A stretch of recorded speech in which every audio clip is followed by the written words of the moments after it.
Welcome to another week of our usual political analysis, political conversations, trying to understand what is going on in the country. As usual, we are at Rware Central Hotel, where we're doing this. As we always tell you, when you're in town, when you're in Nyeri, please make sure you make a stop at Rware for good soup. You want a place to sleep. You want some good food to eat. We've got terrific pilau, nyama choma and stuff like that. But let's go back to the conversation for this week. And I think the biggest story this week is the issue about unity, the pros and cons. And of course, this particular conversation was introduced by Deputy President Rigathi when he went out and said, I think it was at the beginning of the week, and he said he's going to reach out to former President Uhuru Kenyatta and figure out how to unite him and the 13% of us, that 13% who did not vote for President William Ruto and the UDA government in the last election, and find how we can all get to close to 100% in 2027 as the people who are behind William Ruto. Of course, as expected, every time Mount Kenya talks about unity, you get a lot more negativity from outside than usual. And I say this with clarity. I think it is important for us to appreciate one thing. I have seen Mudavadi and Wetangula doing everything they can to call for unity in Western Province. Raila keeps insisting that you cannot have anybody breaking ranks in Nyanza from the position that the Nyanza people have taken. You've seen attempts and efforts in Coast. You see efforts in the Northeastern Province. They have a very strong community group. And this goes on in Ukambani. Kalonzo Musyoka's word in politics seems to be the law. And the people who do politics in Ukambani Eastern have to toe that line. When we come to Mount Kenya, every time somebody from Mount Kenya makes a call for unity, he's met with dereliction, met with negativity, and usually it comes from outside. Oh, you people, who do you think you are? But let's be honest. Today, if you go to Rift Valley, Kalenjin Rift Valley, actually a lot of Rift Valley, you're not going to say something against William Ruto. And this happened even before he became president, right? So Rigathi Gachagua has decided he's going to take the responsibility of uniting the region. So somebody asked me, so is he uniting the region as an individual? And how does he expect to do that? My opinion from watching him, people tend not to follow you as an individual. They follow you because you represent a cause that they're part of. Ask the Luos. The Luos don't follow Raila because Raila Odinga as an individual. They follow Raila because he has owned the grievance narrative, and he tells them, if we can reach Canaan, I will solve your grievance problems. That's why they follow him, and they are willing to give everything for him. So in Central Kenya, in Mount Kenya, what is the issue that would make Mount Kenya people follow you? Rigathi Gachagua has identified agriculture, tea, coffee, milk. He's identified the issue of the fight against illicit alcohol, which is really, really a terrible issue in our region. And he's gone out of his way, and he said he's going to do everything he can to make sure that he leads the community into breakthroughs in these issues. He's also, of course, identified the issue of political representation and political positioning. And every time he has called for political unity as a region, then there's, of course, there are calls for, we have Uhuru Kenyatta, he's still our regional leader. Now, let me first make something clear. A regional leader is somebody who can summon any group of people from your region and they will come. Second, when they come, they will come to you with their grievances and you have an opportunity to solve them. I have a lot of respect for Uhuru Kenyatta, and he will go down as a regional leader of our community during a certain period of our lives. But at this moment in time, let us be very honest. I don't know which groups can go to Uhuru Kenyatta with grievances for him to solve. He is a mentor, he's a patron, he can be anything, but he cannot be the leader of the region at this moment in time because he is not in a position to solve the problems of our region. For you to be a regional leader, you must be in a position to solve the problems of the region. Farmers must be able to come to you and tell you, our coffee We need a good price. And by the way, it's important. Let's give kudos to President Ruto and Rigathi Gachagua for this 4 billion shillings that has been allocated to the coffee farmers. I know 750,000 families are going to really appreciate this. 750,000 farmers, that is close to 3 million people who will be affected by this 4 billion shillings that has been allocated to the coffee industry. And this is part of the work that Rigathi Gachagua said he was going to do with President William Ruto. So let me come back to this conversation about regional unity. There's something called social identity theory. Social identity theory talks about how people organize themselves. It starts with the self, the individual. From the self, it goes to the family. From the family, it goes to the clan or community. From the clan or community, it goes to the region, which is where our tribes come in. From the region, it goes to the nation. From the nation, it goes to the world. Now, what that means is you cannot form a nation before you form a region. You cannot form a region before you form a clan. You cannot form a clan before you have a family. You can't form a family before you have an individual. Very simple example. You can't have a strong family if your father is a drunkard, right? The family, individuals in the family must first be strong by themselves. Then they come together and form a family. Then the families come together and they form a clan. The clans come together, they form a region. The regions come together, they form a nation. The nations come together, and we have a world. So those people who have a problem with regional unity just do not seem to understand. When Mount Kenya talks about regional unity, they're not saying that Western cannot come together, that Nyanza should not come together, that Northeastern should not come together, that Rift Valley should not come together. No. They're saying, let's come together, moving bottom up. Start with me, to my family, to my clan, to my region, and move upwards. And this brings me to why I strongly endorse the call for regional unity by Rigathi Gachagua for Mount Kenya region.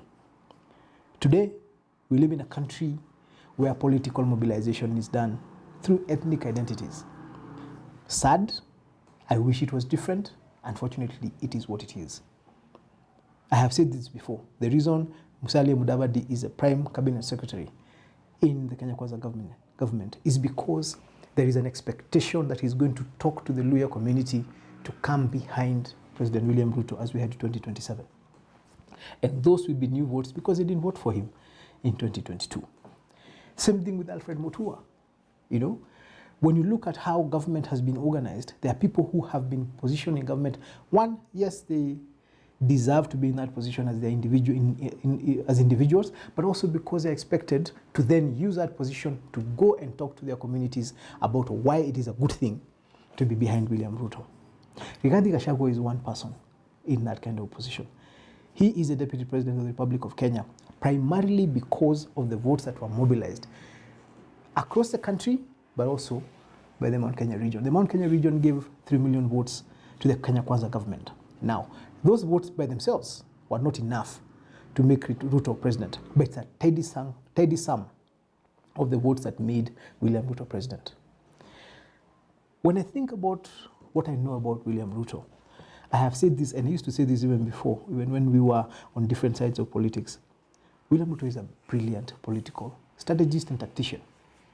I do not think William Ruto would like to lose 3 million votes for any reason whatsoever. In fact, it is in his interests if Rigathi Gachagua is able to consolidate, because Rigathi Gachagua is very clear. He's consolidating Mount Kenya votes behind William Ruto. And he argues, if we can consolidate our votes, we can get the remaining 13% into William Ruto's basket.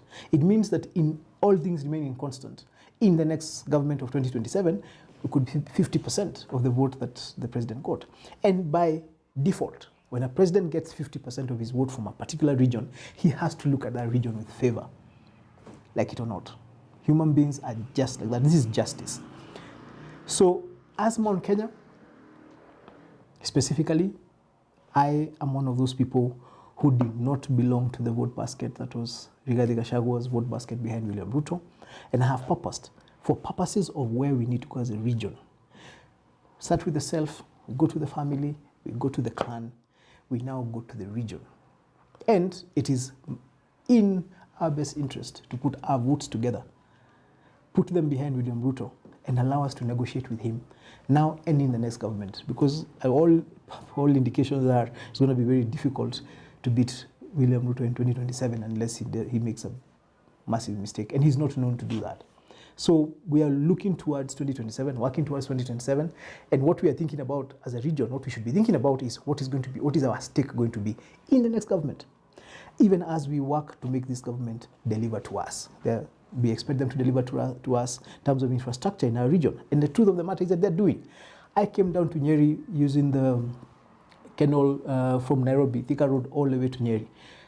The works for the dual carriage that was from Kenol to Nyeri, Marwa, is actually ongoing as we speak. The road is getting better and better. Very soon that road will be finished. That's the kind of infrastructure we're talking about. We talk about issues of coffee. We have 4 billion that goes to join another 2 billion that was there and make 6 billion that is going to go to farmers this year. Tea, my dad is a very happy person. The bonuses they have received. You go to milk and you can tell that industry is also coming together. Small businesses, narratives about how to deal with import, export, small traders. Of course, it's not a perfect picture, but it's happening, right? And that is our region's interest. Now, Western have organized themselves and they have gotten the debts for their sugar issues written off. How did they get that? They sat together as a region and they went to the president with one voice and asked him, please get rid of our sugar debt, help our people. He did it. Now, this time we'll take a proposal to him. Nyanza took a proposal to him. That's why they have the lake economic sector is being invested in, because they sat down as a unit, as a region, and they put the proposals to the government that is led by President William Ruto.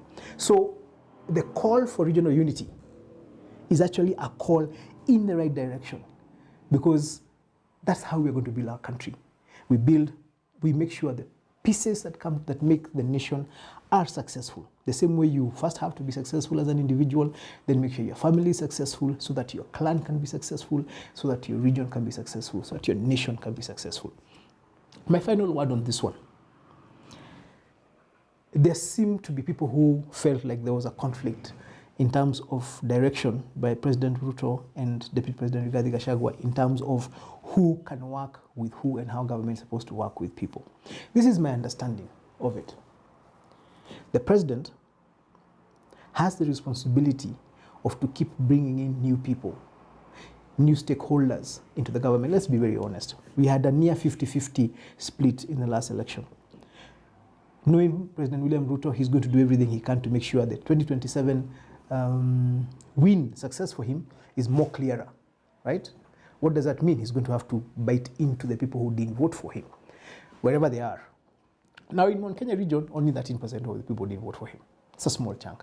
And what I think he has done is decided, Rigathi Gachagua, you're my principal assistant, I give you the responsibility of doing two things. One, ensuring I do not lose the Mount Kenya vote. That 87% that voted for me, please make sure I do not lose it.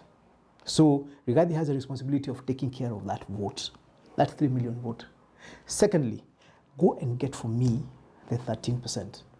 The Gunjiri Wambugos, the Uhuru Kenyatas, the Kionis, that group that did not vote for me, please figure out how to reach out to them, bring them on board, let us build a bigger vote basket for us.